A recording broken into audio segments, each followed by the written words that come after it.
One of the most devastating results of a galaxy engulfed in never-ending war is a casualty count that is unimaginable to the human mind. Battlefields across the entire Milky Way galaxy are suffocated by the screams of slaughter, the roaring of weapon fire, and the marching of countless soldiers. But for those who do not die fighting, the sorrowed wailing of the losing side quickly becomes a terrible reality, as they realize their pain and suffering is only just beginning. Slavery in the grimdark future of the 42nd millennium is a very real and dangerous result of war. As a matter of fact, the acquisition of slaves is at the core of many conflicts, and with that being said, I want to welcome you guys back to another 40 Facts about the 40K universe. I am your host Gersh1, and today we're going to be going over slavery in each major faction in the 40K universe. If you guys are new to the channel, subscribe. We post Warhammer 40K lore videos every single day. If you guys have questions or any suggestions, please tell me what they are in the comment section below. If you guys enjoy our content, thank our patrons on Patreon. It is because of them that we can do this. Link in the description if you guys want to support us. But with all that said, let's get into 40 facts on slavery in the 40K universe. We begin our exploration of enslavement in the Milky Way galaxy by talking about the faction that would least likely take on slaves, the Craftworld Eldar. It shouldn't be a surprise that a race that had attained utopian levels of prosperity and long ago outgrew the need for physical labor or manual agriculture would require any types of slaves. Every resource imaginable has been accounted for on these massive planetoid-sized ships called Craftworlds. From food and water to building material, each Craftworld society knows exactly how much is required to sustain the life on board their ships. The Craftworld Eldar takes self-efficiency to a demigod level, where the most calculating and well-versed Imperial Administrator Magos would simply look like a monkey counting pebbles compared to the organizational capabilities of the Eldar. Each Eldar on these ships follows their own very specific path that contributes to the Craftworld. From the path of the botanist to the path of the scholar, each role is accounted for, and every Craftworld Eldari knows that only they can do that job. And it's entirely true. The passion and devotion an Eldar gives to their task is equivalent to a human prodigy doing a similar task, and that's why Craftworld Eldar don't require slaves. A faction that has similar sentiments towards slavery but does not match the self-sufficiency of the Craftworld Eldar is the Tau Empire. The Tau Empire refuses to acknowledge they participate in slavery. Within the Tau society, the concept of a caste system is the Empire's answer to distribution of work. Each caste and auxiliary force has a very specific role to play, and they all work together for the benefit of the greater good. Although some castes may pull more weight than others, each is unified in their belief in the prosperity of the Union. However, the complete control of these castes and auxiliaries falls on the laps of the Ethereal caste, a leadership force that has never changed since the creation of the Tau Empire. There are rumors that say that the Ethereal caste is using some form of pheromone or brainwashing technology to maintain control over the different castes, thus enslaving the Tau to their will. However, if this is true, it wouldn't explain why the other races are willingly accepting the ethereal leadership. Some of these minor races are so biologically different than the Tau that to say that there is mind-controlling elements to the ethereal power would mean that they possess biological manipulation technology that is far more advanced than even the old ones, because these minor auxiliary forces are psychers, a trait that the ethereals do not possess. To add doubt to these rumors, there is a breakaway Tau colony known as the Farside Enclaves. If the Ethereals were using mind control at all, they would simply have to reinsert themselves into the society, and these renegades would fall back into their control. But it hasn't happened, because the Farside Enclaves have the freedom to attack the Tau Empire. The only form of slavery that exists in the Tau Empire occurs during the early colonization phase of a planet, where the Tau water caste encounters a weaker native population, and if they refuse to adopt the teachings of the greater good, then they are given the option of war, a war that they will most likely lose.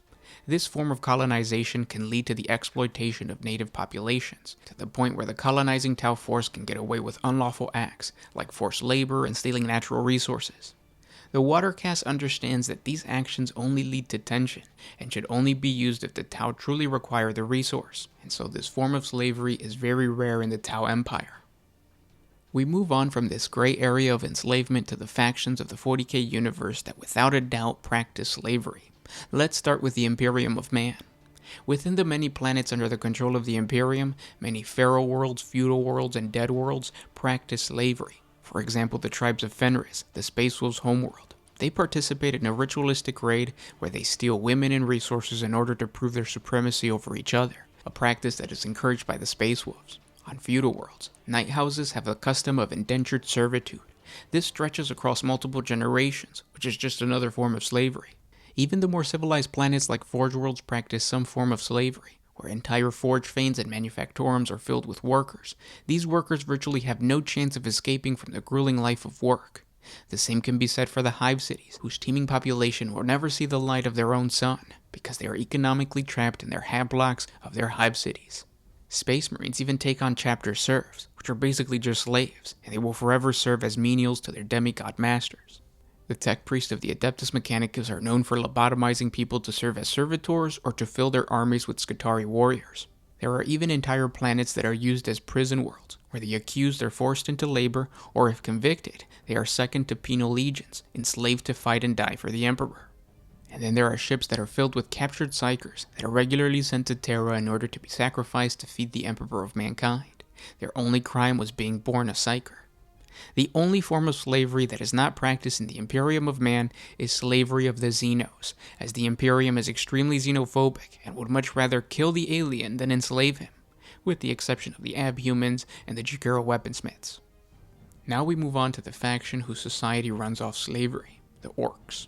The Orc race is completely hierarchical, where the Orcs at the top enslave the smaller Orcs, and those Orcs enslave the Orcoid subspecies.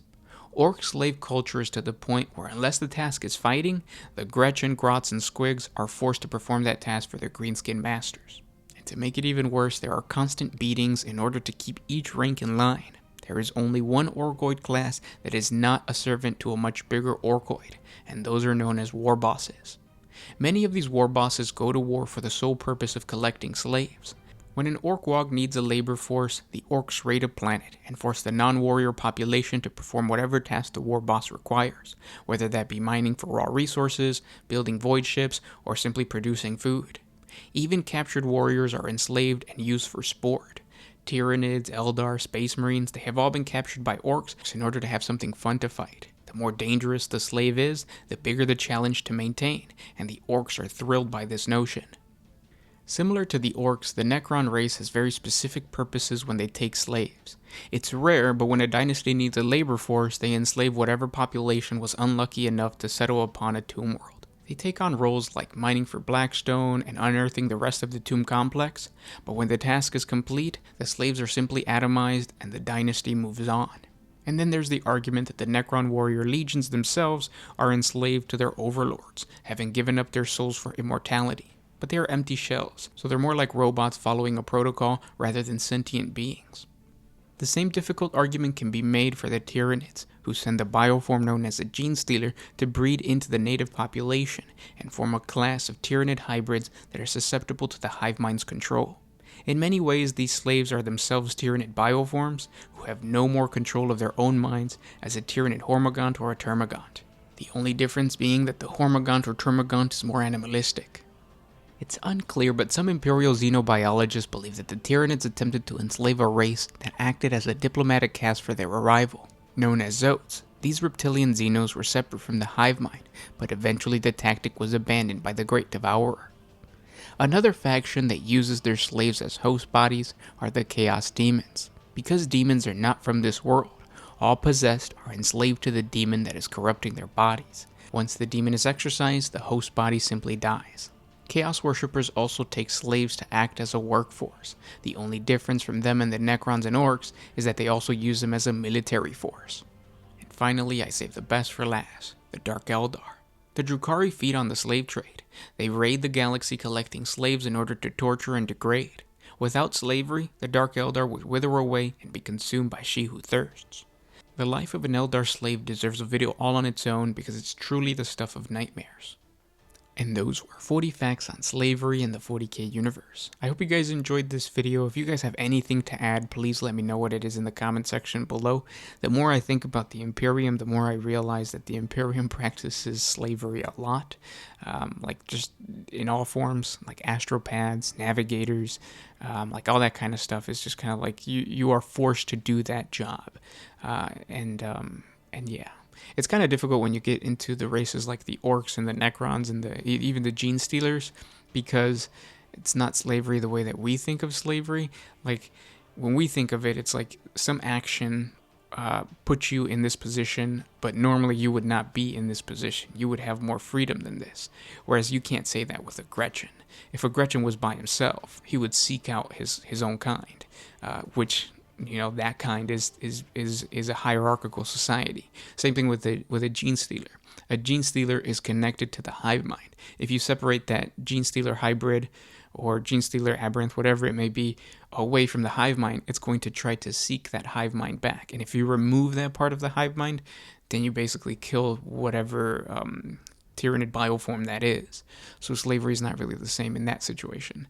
But if you guys have anything to add, I would love to listen. If you guys have other questions, please let me know what they are in the comment section below. This was actually a viewer request.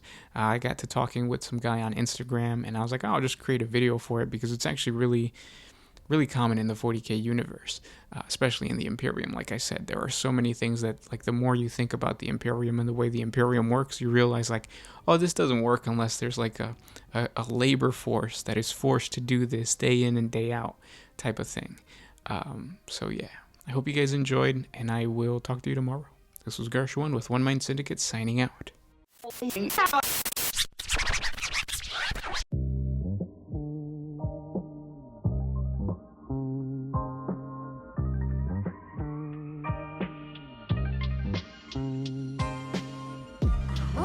used to put my freedom first in any situation.